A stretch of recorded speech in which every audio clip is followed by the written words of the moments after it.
So welcome to another session of Entrepreneur Hangouts. And today I am really excited to have Nicole Capper with me. And, you know, Nicole, I've known Nicole for a good few years.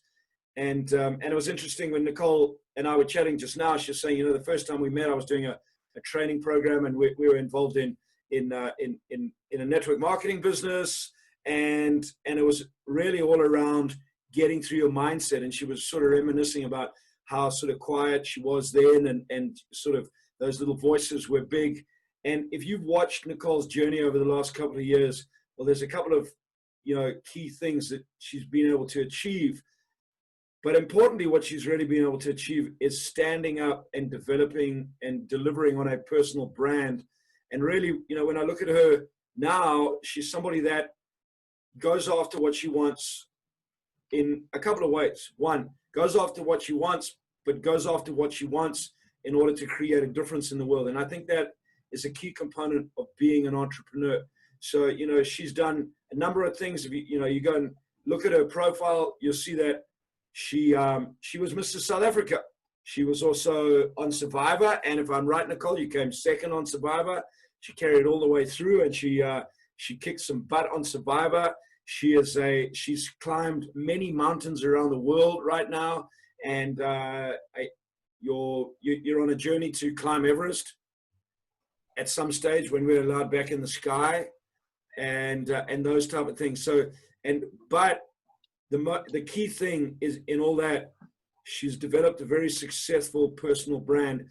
And today we're going to be talking to Nicole around how to develop and enhance your personal brand and still stay authentic. Nicole, wonderful having you on Entrepreneur Hangout. Thank you for sharing this time with me. Tell us a little bit about yourself. Thank you, Barry, and it is an absolute privilege hanging out with you. I was immensely excited to get the call to be part of something with you because, like you said, you were there right in the beginning of my journey, and I was a very nervous, apathetic, fearful shell of a human being compared to who I am today and hopefully who I want to become. So I think if I had to describe myself, I am a brave adventurer. I know that sounds very utopian, but I like to challenge myself to do things that are not just brave in physical feats, but things that push me outside my comfort zone, because I had a bit of a catalyst for change in my life when my daughter was born. My second child. You'd think that becoming a mom would be enough, and it wasn't. Actually, I think I hid behind becoming a mom. It was my excuse for a lot of apathy and fear, and a very big safety net. But yeah, all of that changed when my second child came along, and she was diagnosed with a rare life-limiting disease at birth. Barry, a moment like that, it changes you on such a fundamental level, because suddenly you're accountable to a little human for their life and their survival. And you've got somebody watching you, and you don't know what their quality of life is going to be like anymore, all of your hopes and your dreams that you had for them. And you don't know how long they're going to live. And I know that that's a sobering thought, and it's easier for me to say now and come to terms with. But it's also, listen, I've got a little girl watching me. I've got two pairs of eyes watching me. What kind of an example am I setting? And if I'm going to ask my kids one day to fight, then I better stand up and fight. And what do I believe in? Who am I? And I actually couldn't answer that question at the time, to be honest. And so I thought, well, let's just start doing some things that are outside my comfort zone. And the first thing was Mrs. South Africa. And that was a really empowering journey, only because at the end of the day, to stand on stage in a new arena, something I'd never done before, with a crown on my head after working really, really hard, I thought, well, what else is possible? What can we do? Let's have some fun. That's what we did. That is, yeah. So watching that, I mean, you said two really powerful words. One is brave adventurer. And, you know, I think when it comes to forging ahead, when it comes to growing yourself, bravery is a key component. And being an entrepreneur, you got to be brave, don't you? I mean, yeah. In whatever you do, you got to be brave, and you got to go after the adventure. So building your business as a mother, building your business as a mother with a message to take to the world. Tell me a little bit about the bravery and the adventure part, and how does that tie into building a brand and building a business? So Barry, I come from a background of being a pharmacist, and I worked for 5 years in pharmacy, and I enjoyed it, but it was never my passion. So I had this safety net or this blanket that I could fall back on. And it had to take me that catalyst of change to shake me up enough to step out of that into what I really wanted to do. But then I had to make it work. So it was really brave because it was terrifying. It was something I'd never done before.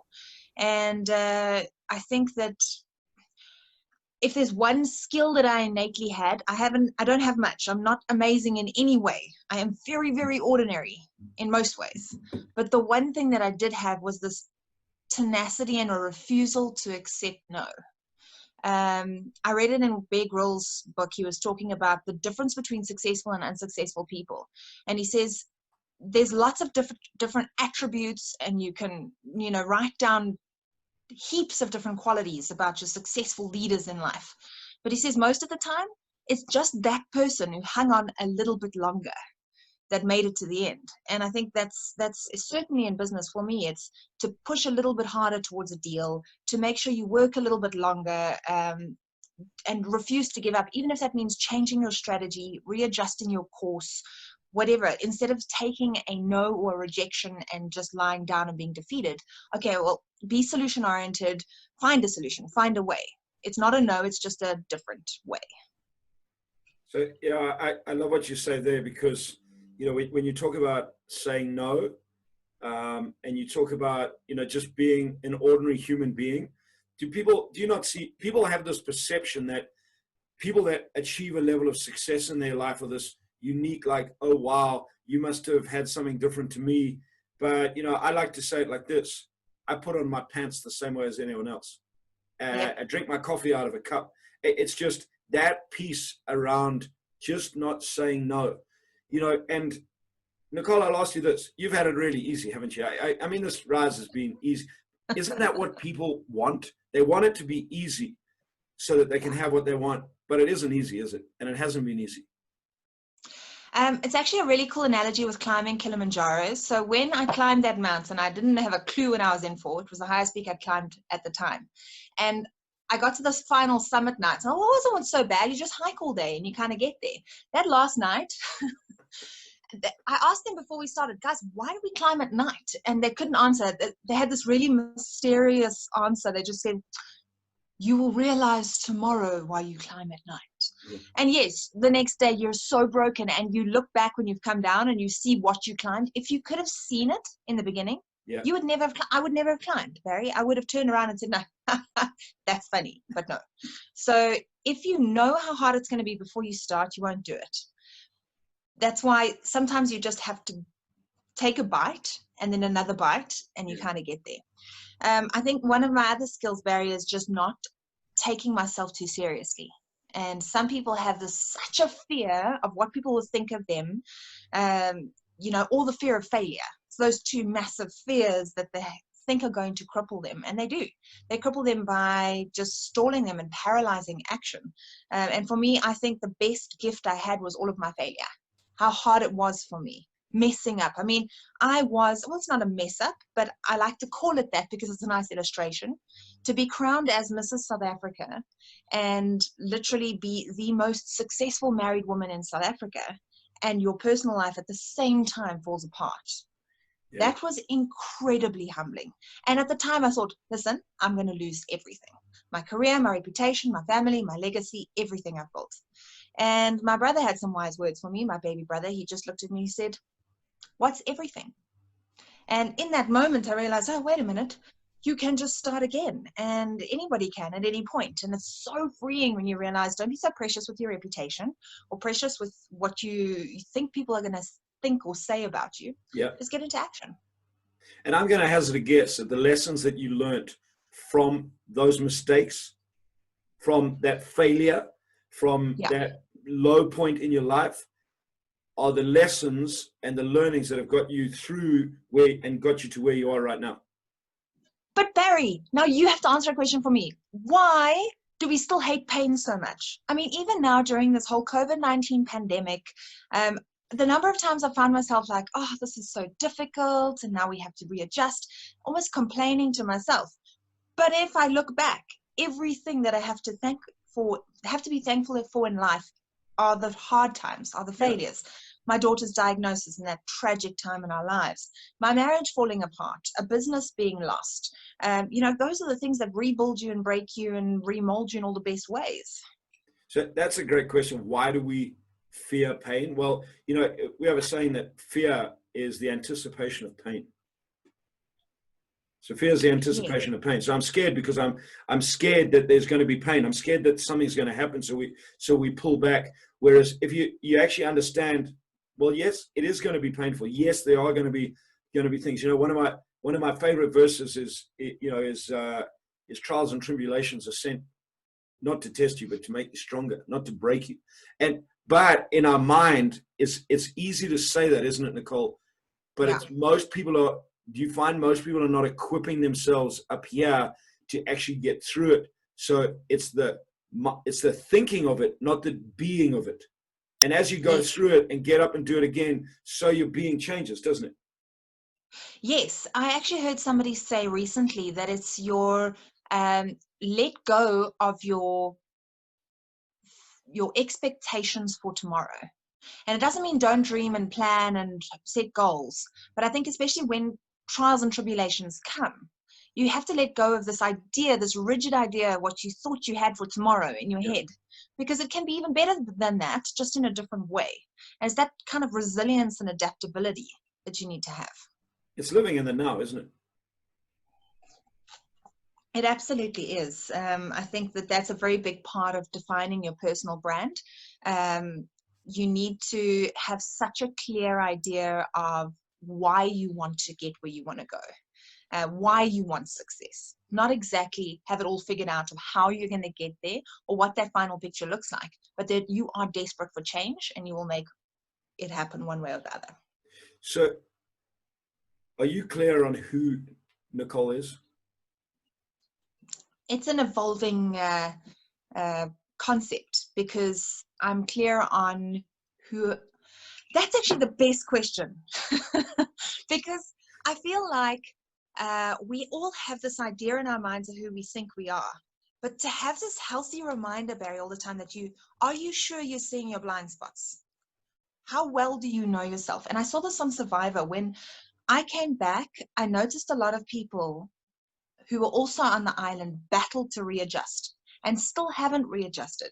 It is such a traumatic period in your life because you suddenly have to reconcile who you see on TV with who you think you are. And when that doesn't meet, you think there's this massive, disjointed incoherency. So for me, I had to go through that process of accepting, oh, wait, I'm not as nice as I think I am, which was really healthy. Because I played a very strong, deceptive, crafty game, which I am proud of, because now I accept myself as that holistic, good, bad, and ugly, and everything in between. But before, I genuinely had this idea that I was Miss World Peace. I was here to save the world. And I think it's that kind of honesty with yourself. Again, when people take photos, this is a beauty queen pageant world thing. You might not see it, but having two daughters, Barry, you might see it a lot. When you take a photo of somebody and you say, that you show them the photo and they're, that's terrible, take it again. Yeah. That's not my good side. No, honey, that's how you look. That's your face. That's you. It's this. Can you step outside of yourself and look at yourself as you really are, not as who you want yourself to be? And are you happy with that picture? And that is actually the definition of personal branding. You need to know who you are in this moment, in a snapshot, and accept that. And then you can begin to set out who you want to be and how you can get there.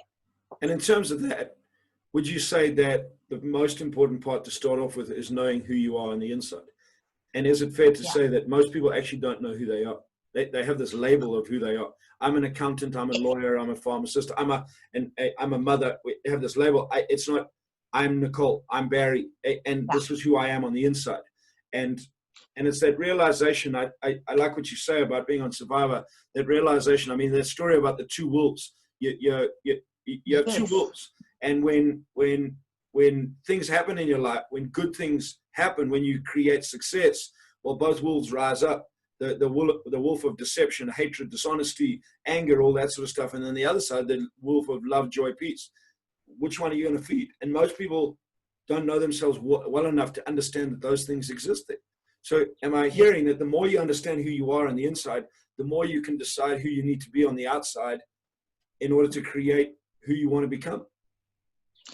Yeah, it's about being honest with yourself. And it's also a process of self-love. Self-love is not having a facial, and spending a day at the spa. Maybe a little bit. But self-love is actually getting to know yourself and loving all of you. I must be honest, I see myself now completely differently than I have before. And I like what I see, even the bad stuff, because I like the fact that I can see it. And then I like the fact that I can say, why are we labeling this as bad? Yeah. What context do I have in my life that is now causing me to think that this behavior is bad? Okay, maybe it is. Then we address it and we're honest with ourselves. Sure, maybe I need to apologize. Maybe I need to change course. Or maybe being strong is not bad. Or maybe being cunning is not bad. There's certain thought processes you need to really analyze and then really break down who you are trying to become and try and exclude a lot of those foundational expectations that were set out for you by society, by your family, by relationships that have formed you into thinking this is who you need to be, or this is who you think you are. No, you decide who you are. You design your life every single day. And I think you know the saying as well as I do. You are in your life exactly where you want to be. It is the most humbling statement, and I have never forgotten it. And excluding major life circumstances, where you were born, massive things happened. Outside of that, everything else was your choice, consciously or subconsciously. Take ownership of that and redirect yourself. You said a very important word, and that's the word honest. You got to be honest with yourself, don't you? Yeah, completely. And I think in entrepreneurship, Barry, you know that there's certain times where you need to sit down and be very honest. Am I working hard enough on the right things? Am I on the right path? Do I need to change things? Often, because we are entrepreneurs, we have this inherent zeal, and it can lead to arrogance and our emblazoned passion to be right, to be like, I'm going to make this happen. And sometimes, yes, you can still make it happen, but do it with some honesty and some reflection. Be like, maybe that was not the best decision. And there's no such thing as fatal failure unless you die. And even then, it might not even be fatal failure. That's true. It depends. So I mean, it's interesting you say that, because when it comes to honesty, I had an uncle that took it upon himself to guide me in my life, and every time I sort of fell off the bandwagon, he would pull me back. And the one piece of advice I can remember him giving me was this: Barry, I just want to remind you, son, that you can bullshit everyone else in your life, but there's one person you can't, and that's yourself. So when it comes to personal branding, the ability to become more and more honest with yourself, surely that's a key component to where you're going. It's everything, Barry. So we live in such a fake society, fake Joburg. I live in fake Four Ways. I still love it, but it's very fake. Yeah. It's about, what do you drive? Where do you live? And I've deliberately deconstructed that in my life, and I've made decisions, not to have a formal office just because it looks impressive, because I can function without it. There's a lot of different decisions that I've made, frugal ones, that don't sort of respect those norms of impressing people to maintain a fake facade. Yeah. So it's not just about being honest with yourself. I think it's about being vulnerable and honest with one another. And I'm hoping that we can start to cultivate it in our society, but it is actually a key to successful business. If you walk into a room with this brash attitude of, look who I am, no one actually can relate to you. It's not duplicatable anywhere you go. So if you're actually able to walk into a room and be slightly vulnerable, you don't have to impress anybody. You just have to believe in what you're doing. And then that vulnerability opens up further doors. and people relate to you. And then you get to take a whole bunch of people with you in your wake, even if it's just by people being able to watch your journey, your friend, your uncle, your cousin, and be like, you know, I know you and you're able to do these things. Let's talk about it, and maybe I can do them too. Instead of this, oh, look how impressive I am. I've never made one wrong step in my life, and I am so successful. And it's just not, it's not okay. Yeah, that word vulnerability. You know, I was chatting to a young guy that's been to a number of my programs recently, and I was just, you know, he said to me, you know, Barry, one of the hottest things right now is just, you know, is showing people that I know everything and that I can do everything. I went, why are you trying to do that? Why do you not just be honest with yourself and just be you and talk about where you've stuffed up, where you've made mistakes, what you don't know yet, and be vulnerable. But you know, I think that's such an important point. Is it's hard. We're taught not to be vulnerable, aren't we? We're taught to Yes. show how good we are and tell the world that, you know, this is me. And I mean, I've seen it in the industry that I'm in. You know, speaking, teaching, training. People get on stages and it's like, "Ooh, look at me!" And you know, you too can be like me. You know, one of my favorite sayings is, "You do not want to be like me. I will teach you to be like you, but not like me, because you do not want to be. I am on my journey to be me. You don't know what you want to be you, but I will teach you some principles and all that of who you are." And so this idea of vulnerability, and you know, when you come, you know, you tell your story, and when you come from your story, what's really connected with people, isn't it, is the vulnerability of, you know, I was Mrs. South Africa, my marriage fell apart, all those type of things. And people go, oh, wow, I can connect to her.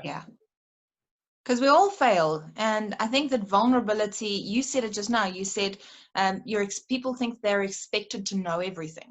And I love that, because vulnerability actually breeds collaboration. And that is one of my favorite words. It's like cheating. It really is. It's how I've gotten everything so far. I have literally stood on the shoulders of other great people. And now I still stand on people's shoulders with their permission, but then people stand on mine. It's not, I'm so tired, Barry, of the scarcity mentality, especially in South Africa, around skills and services and talents and businesses. There is so much more room than we would imagine if we collaborate more. And yeah, it's such a great environment when people come together without that threatened competitive nature, and they add each other's skills, they learn from one another. I mean, even here, you know, you and I sitting together discussing this sort of thing, we can share ideas, and I'm going to take half of what you say and take it away and use it next time I talk, and credit you.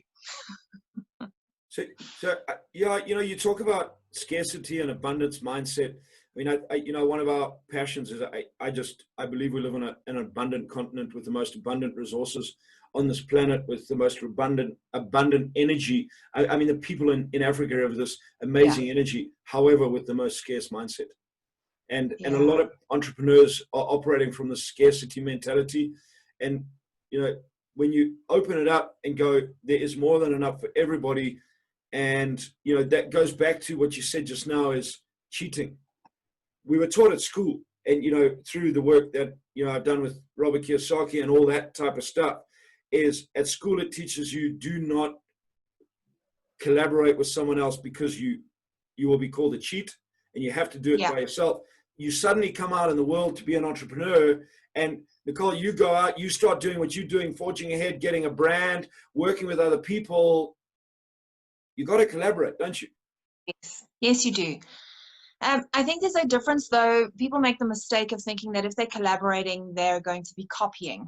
And there's a big difference. Collaboration is cheating. It's the best type of cheating, but it's as long as you remain authentic to who you are. And I think that's the reason why I did well in Mrs. South Africa, is I never looked left or right. I looked left and right to encourage and, you know, to be inspired. But I never did what somebody else was doing. It wasn't a copying. It wasn't a trying to be who they are or be in their space, you know, exist in their world. It's, okay, well, this is my set of circumstances, my scenario. How can I capitalize on this in an inspiring way? Because they're inspiring me, they're rising, I can rise too. if that makes sense. Yeah. So practically, so for example, if you saw somebody who started off and they were sort of a little bit meek and mild, and they I don't know, used a technique to suddenly be able to speak up and increase their confidence, you wouldn't copy what they said and how they said it. What you would do is you would use those techniques to go, how can I grow myself so you become bigger and say what you want to say in the way that you have to say it. Correct, Barry. And I think, so, you know, if for in that instance, if she'd gone and done a course with you and told me about it, I would go and do the course with you too. Yeah. That's fine. But, you know, if I started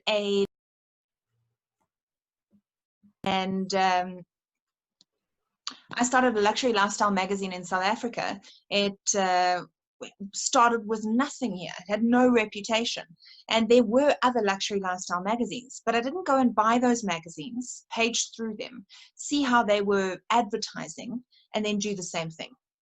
I got to know my brand clients. I got to know the type of people that would feature in my magazine, and got into the thinking of what they would want. And then I saw other magazines thriving, and I thought, well, if they're thriving, I can thrive too.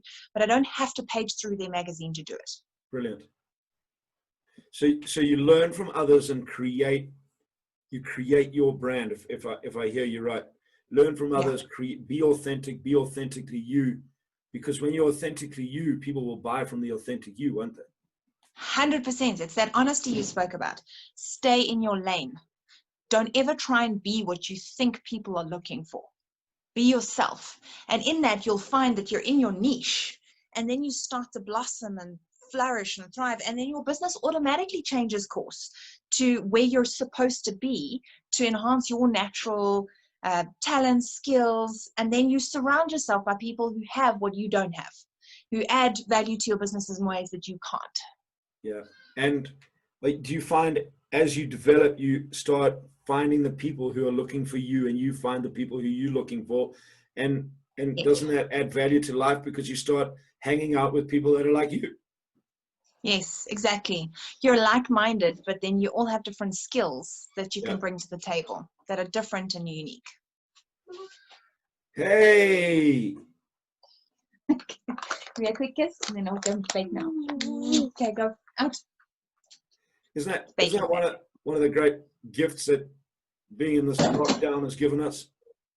Creates a whole lot of other things, but on the positive side, it's just some. Yeah, I've seen my kids flourish, and it's definitely given me a lot of perspective. And in terms of business, I think I was throwing myself everywhere.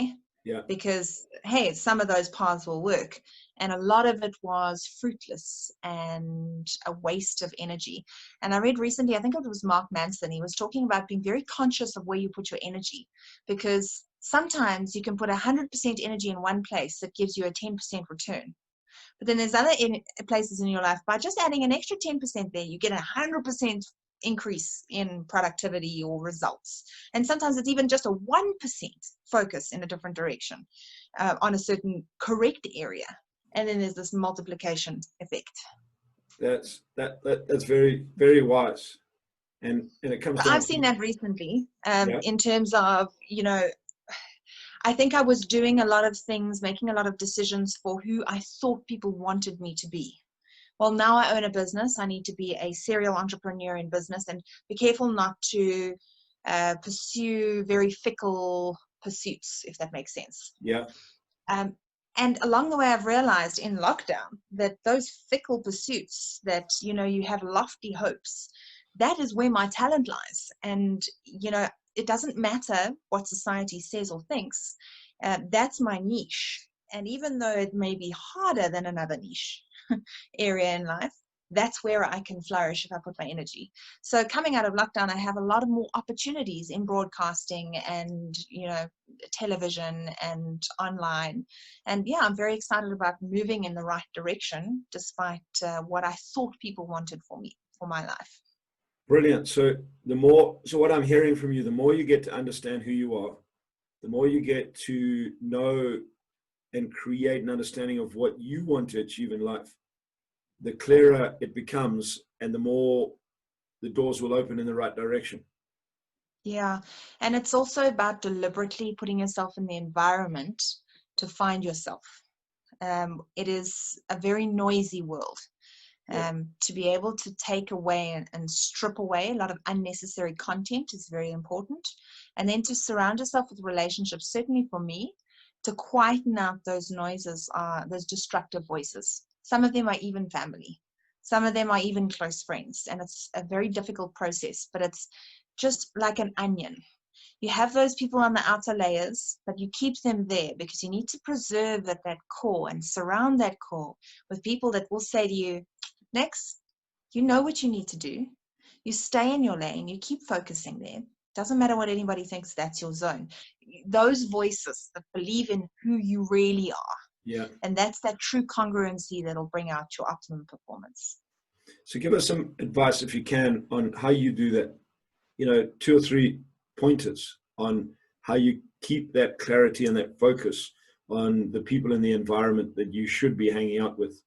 And what are the sort of little red flags when it comes up, like, oh, this person, Okay. where does that come from?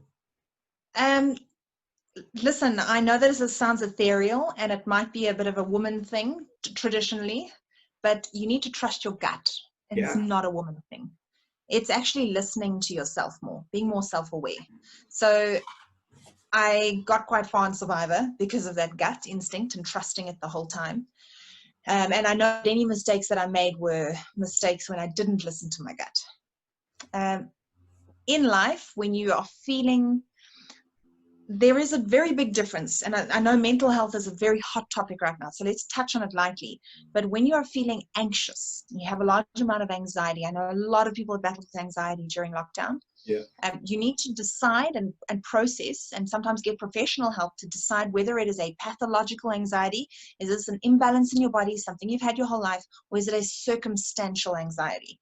More often than not, it's circumstantial, and you need to analyze what are those triggers that are causing that anxiety. And that's for a whole nother topic. But if you bring it back down a little bit, those moments where you have that anxiety, is it because it's challenging you in a good way, or is it a destructive relationship that's making you doubt yourself? And that's where your gut comes in. You need to discern and make that decision. That comes with a relationship. That comes when you're scrolling through Facebook and you read posts from people that make you feel anxious.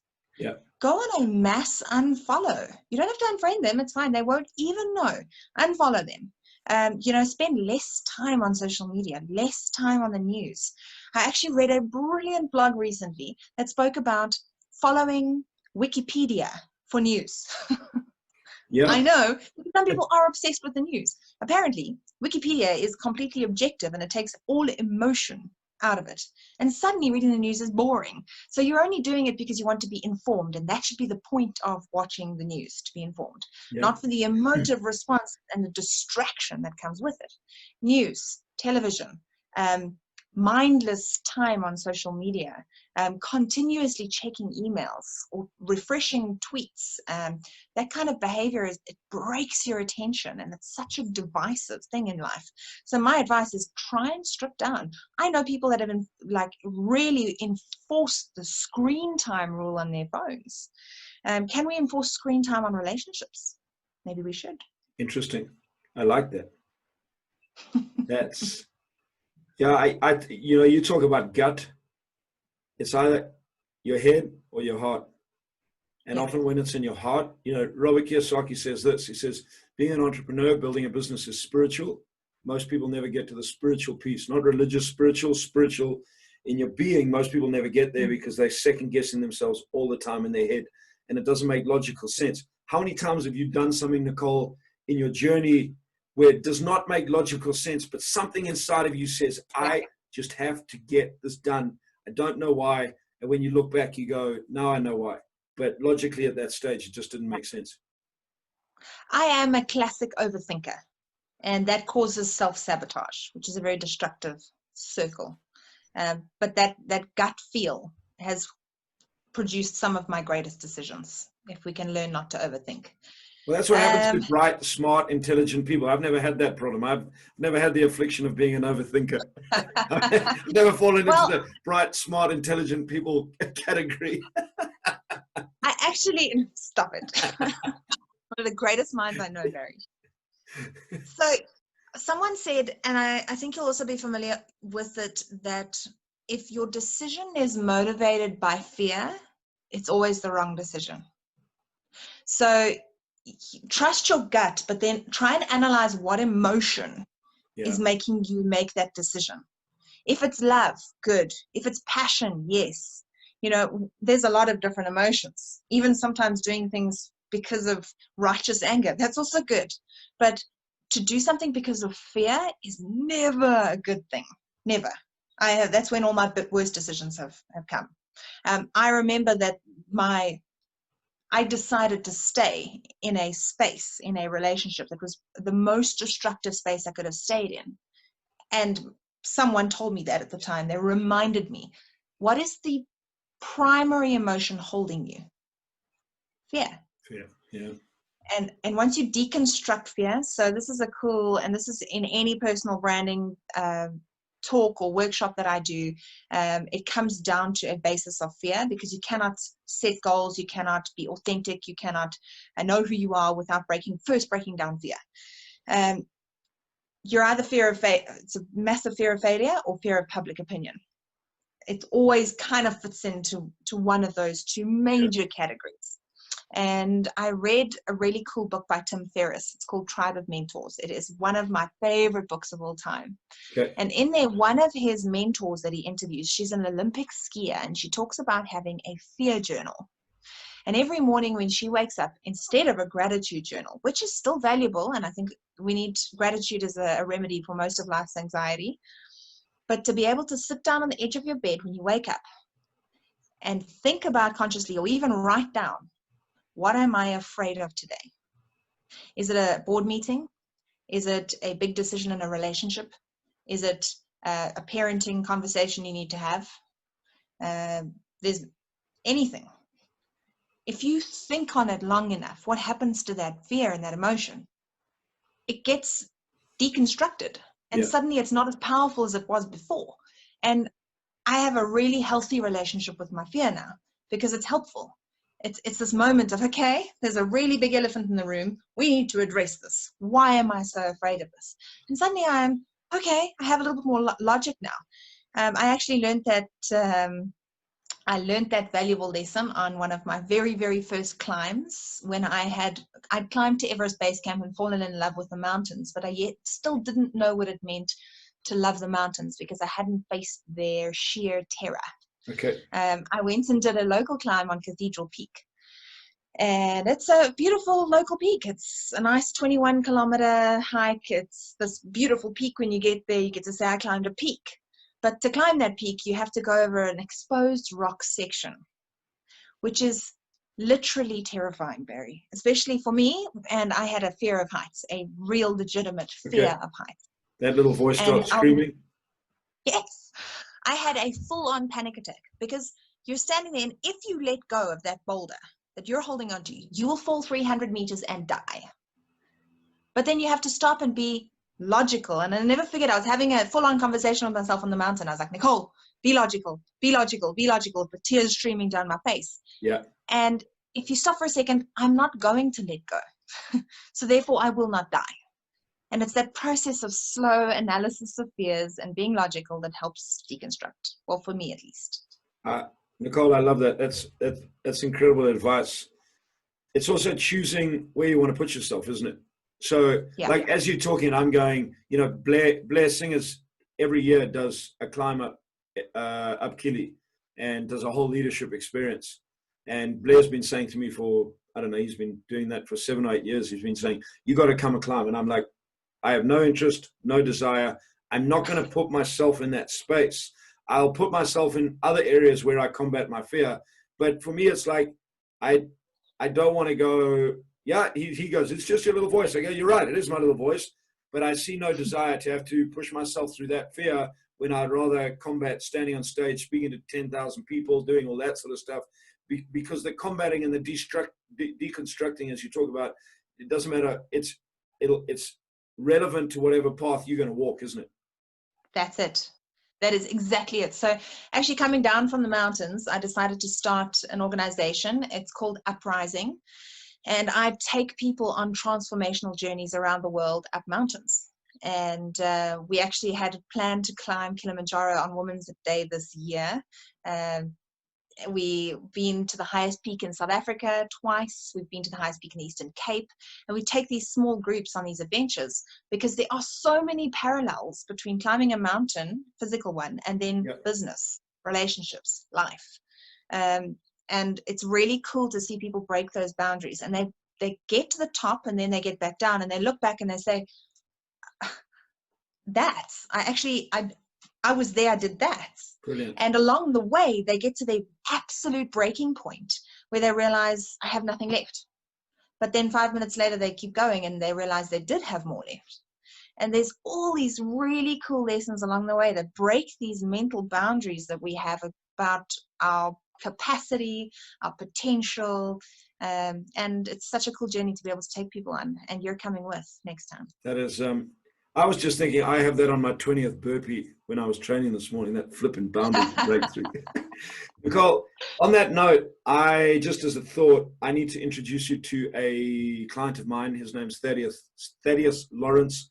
Thaddeus is a guy who lives in Singapore. He has run the 4 desert marathons, and he takes people on mountaineering trips around the world.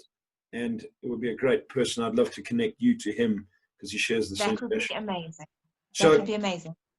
To finish off, last words of wisdom in holding true to your authentic personal brand.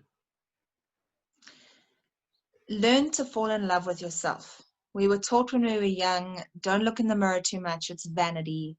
Don't be obsessed with yourself. Think about others more than you think about yourself. All the biblical principles, all the goodness principles, they're all valid and they have their place. But I believe that you should err on the side of self-love, always, because there's not enough of it. When you walk out into that big, bad world, it is a tough, horrible, cruel place. And this is not coming from a jaded place. It's just coming from, if you've lived long enough, you'll experience the horrors of the world around you. It is a hectic place. And you need to develop that resilience. The only way you can do that is by knowing that you're enough. You've come this far, you're going to get further. Just believe in yourself a little bit longer. Don't give up. Look after yourself because you deserve it. If you can't look after yourself, don't pretend that you care about the people around you because you don't. If you really love others, your children, your family, you'll look after you. I know the oxygen mask analogy, but it's true. You need to make sure you're okay. Get the help you need, get the support you need. Be selfish in your relationships sometimes. Decide who you want in your life. Be selfish with your goals. If you get what you want, the people around you get what they want. And to just start loving your life and designing it. And instead of leaning back on those excuses to why you can't, make the reasons why you can. And the primary reason is you are worth it. You deserve your success. Nicole, you guys watching Entrepreneur Hangout, listening to this, you are enough. You deserve it. Go after it. Thank you so much for joining us. And it was just awesome spending this time with you and great words of wisdom. Thank you. And see you guys on the next session of Entrepreneur Hangout.